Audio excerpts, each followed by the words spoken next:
Bismillahirrahmanirrahim. Assalamualaikum warahmatullahi wabarakatuh. Alhamdulillahirabbil alamin. Hamdan wa syukran lillah. Asyhadu an la ilaha illallah wa asyhadu anna Muhammadar Rasulullah. Allahumma shalli ala sayyidina Muhammad wa ala ali sayyidina Muhammad. Baiklah teman-temanku, di sini saya akan melanjutkan tentang pembahasan landasan psikologis mengenai frustasi. Yang pertama, pengertian daripada frustasi. Frustasi ini berasal dari bahasa Latin frustratio, yang artinya hambatan atau rintangan gitu.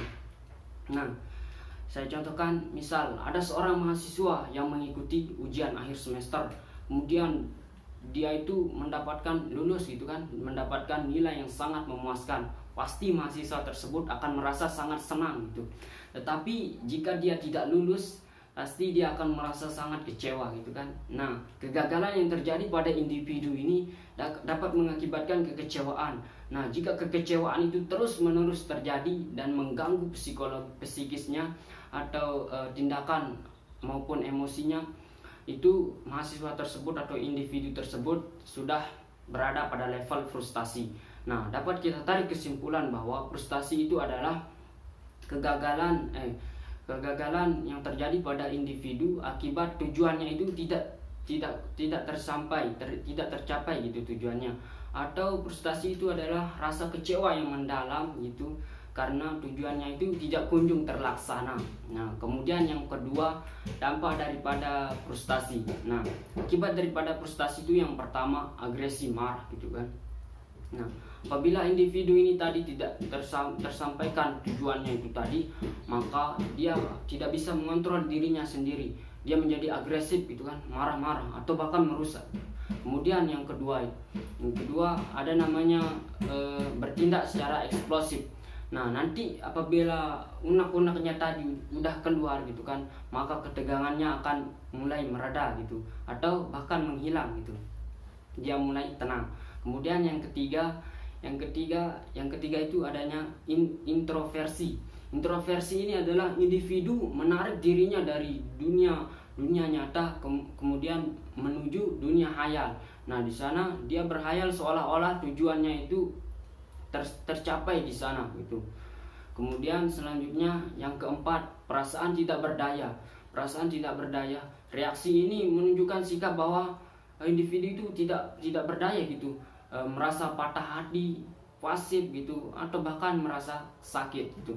Pokoknya kebalikan daripada agresi, marah tadi. Kemudian yang kelima, kemunduran.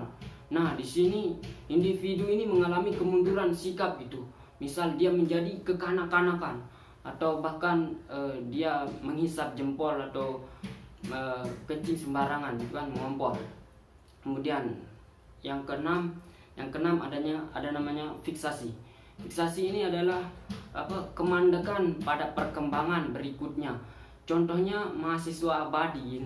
Ada mahasiswa yang senang jadi mahasiswa.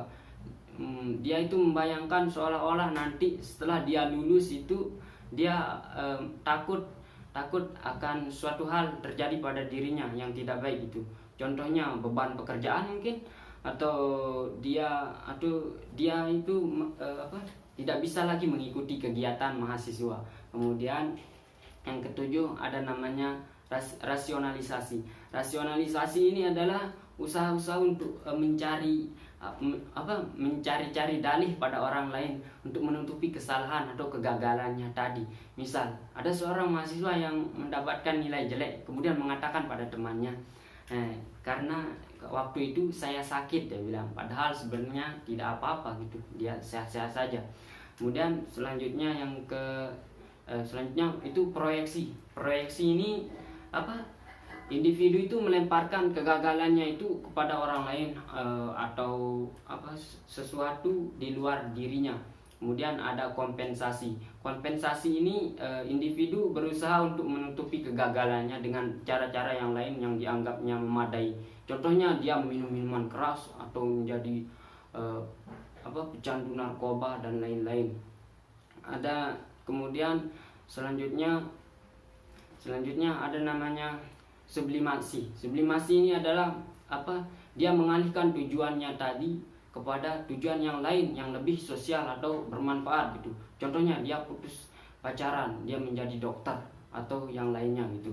Kemudian yang ketiga itu sumber frustasi. Frustasi menurut Sarlito Wirawan Sarmono membaginya menjadi tiga. Yang pertama itu ada namanya frustasi lingkungan. Frustasi lingkungan yaitu frustasi yang disebabkan karena ada halangan dari lingkungan tadi. Contohnya misal ada seorang laki-laki yang akan menikah dengan seorang perempuan yang sangat dicintainya, tetapi ternyata perempuan tersebut meninggal dunia. Nah, pasti laki-laki itu akan mengalami frustasi. Atau contoh yang lain misal pada saat sekarang ini wabah corona, banyak sekali yang frustasi dengan wabah ini. Itu juga termasuk faktor lingkungan gitu. Kemudian yang kedua itu frustasi pribadi. Frustasi pribadi ini karena ketidakmampuan dirinya itu menggapai tujuannya tadi.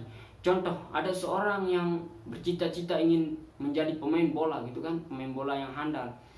Tetapi dia mengalami kelumpuhan. Nah, selanjutnya frustasi konflik yang ketiga.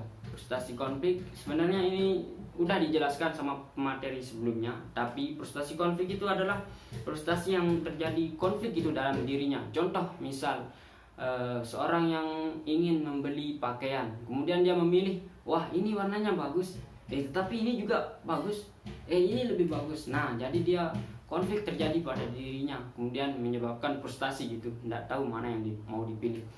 Tapi menurut saya teman-teman, jika kita frustasi dengan hal-hal yang seperti itu, gimana ya? Karena kita ini pemuda gitu, sedang kuat-kuatnya. Kita lihat dalam surat Ar-Rum ayat 54 itu mengatakan bahwa pemuda itu kekuatan gitu di antara dua kelemahan itu. Jadi masa kuat-kuatnya gitu kan pemuda. Kita ambil contoh saja Muhammad Al-Fatih gitu, atau Salahuddin Al-Ayyubi yang frustasi memikirkan bagaimana cara membebaskan Palestina gitu.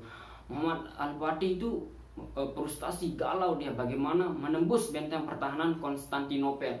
Nah, jadi ada seorang ahli tafsir mengatakan bahwa orang yang mati memikirkan dirinya sendiri itu dia mati kerdil, dia bilang. Kemudian yang mati besar itu adalah yang memikirkan umat ini. Jadi mari teman-temanku, kita memikirkan umat ini sampai kita frustasi gitu, galau gitu, sehingga nanti akan timbul kekuatan apa sih yang bisa saya lakukan bagi umat ini. Karena kan disebutkan kuntum khairu ummatin ukhrijat linnas ta'muruna bil ma'ruf wa tanhauna 'anil munkar wa tu'minuna billah. Nah, jadi itu tadi kuncinya cuma 3. Menyuruh yang baik, mencegah yang mungkar, sama tu'minuna billah, beriman. Ya, beriman kepada Allah gitu kan. Nah, itu aja kuncinya. Nah, seandainya kunci ini dipakai oleh agama lain, tentu dia akan menjadi umat yang terbaik gitu kan. Nah, karena ini konsepnya ada di Islam, mari kita gunakan yang 3 ini.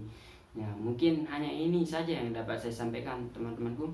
Sekian, assalamualaikum warahmatullahi wabarakatuh.